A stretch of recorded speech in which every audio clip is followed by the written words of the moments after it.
be careful when it looks too good to be true, right? Because when it looks too good to be true, generally it is.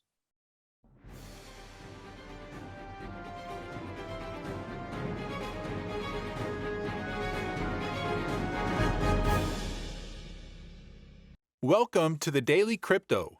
The CEO of Microstrategy has joined us today to shed some light on some safety aspects that the majority of Bitcoin holders choose to ignore. Keep watching till the end because it is very likely you are making some mistakes too. Yeah, I think he said this on a number of occasions in the past, but reiterating it on CNBC yesterday, I thought was very, very helpful for the community because we just crossed the threshold of 20,000 crypto tokens. And so there's one that's clearly a commodity, and there's 20,000 tokens, most of which are securities. And the entire future of Bitcoin is, for better or for worse, it's linked with the crypto industry.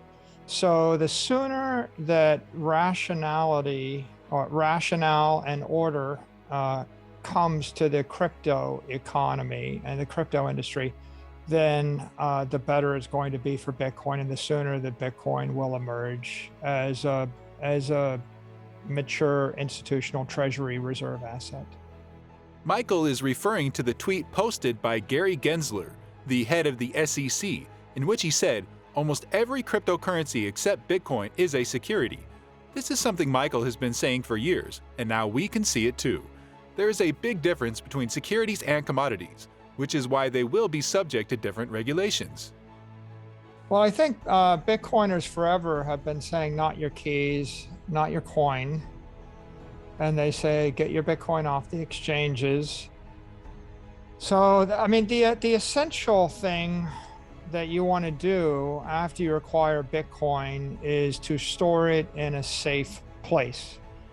Now, that safe place isn't always a hardware wallet. It might be an organization like Fidelity that's a custodian that you trust, or some cold storage, or some institutional grade custodian, or a multi-sig arrangement with a company that you vetted and you trust.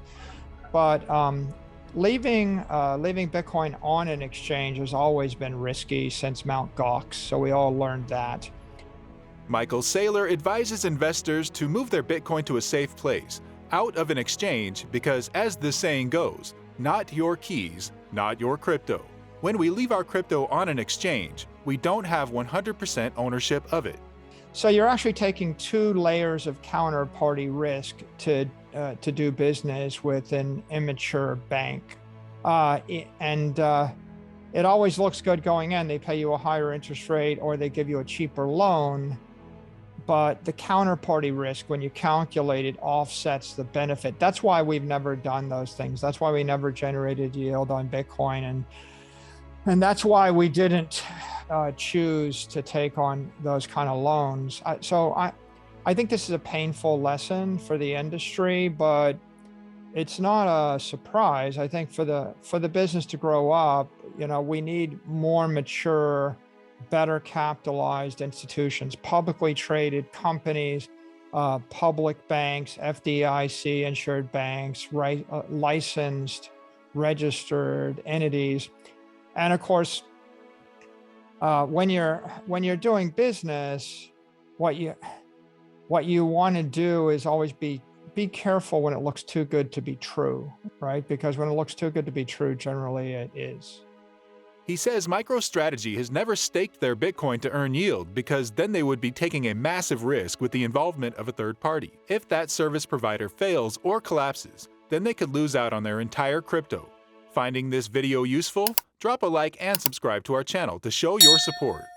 I think that right now, the biggest vulnerability to Bitcoin is the rest of the crypto industry. I think the 20,000 tokens that are unregistered securities, I think the crypto exchanges, the wildcat crypto banks, all the crypto projects, all of the people trading those cryptos, all the crypto hedge funds, And then all of the negative publicity and then the negative financial outcomes that come about from things like Terra, Luna, right? The meltdown of a stable coin that was not stable, that was traded as a commodity, that was really a security, that because they never declared it a security, they never actually made any fair disclosures on it.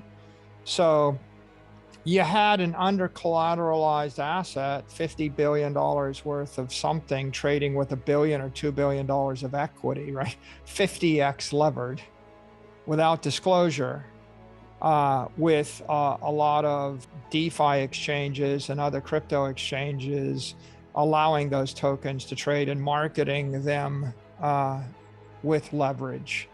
And I think that got cross-collateralized into Bitcoin.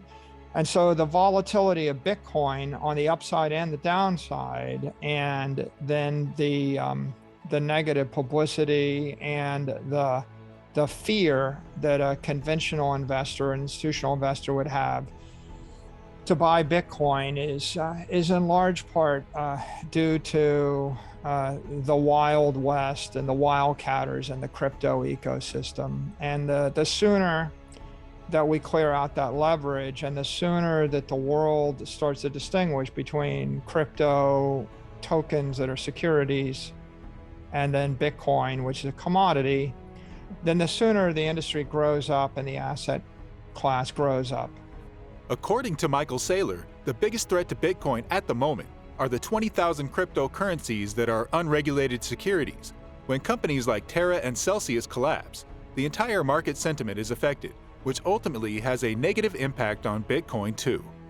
Well, the elegance of the Bitcoin protocol is that Bitcoin mining is an open, permissionless industry that anybody can join.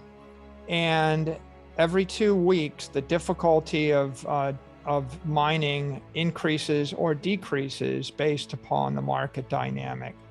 So I think of Bitcoin miners as the line of first defense for Bitcoin.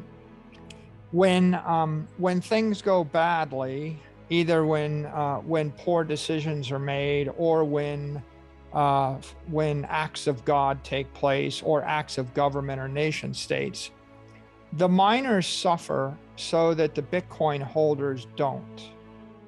So do I worry about miners? Sure. If you're a miner in Iran running on free energy, when the government cracks down on the free energy supplement, you'll suffer. If you're a miner in China running on free or cheap electricity, when the government starts to notice that, you'll suffer. So miners will suffer. When electricity costs go up, the miners will suffer. When the Bitcoin price goes up, they'll benefit. Over time, mining is going to get more difficult. It's going to get 18% more difficult every year because of the halvings. Mm-hmm. And it's going to get 50% more difficult every year because, or 75% more, some percent more, because hash rate keeps coming online. And if you're entering the mining business, you're entering into a very, very competitive industry. So, with Bitcoin mining becoming more difficult each year, Saylor says he is concerned about the miners because they are at a lot of risk in terms of government crackdowns and rising electricity costs. Are you keeping your crypto safe, or have you left it on an exchange? What are your thoughts on mining Bitcoin? Let us know your thoughts in the comments section. See you all in the next one.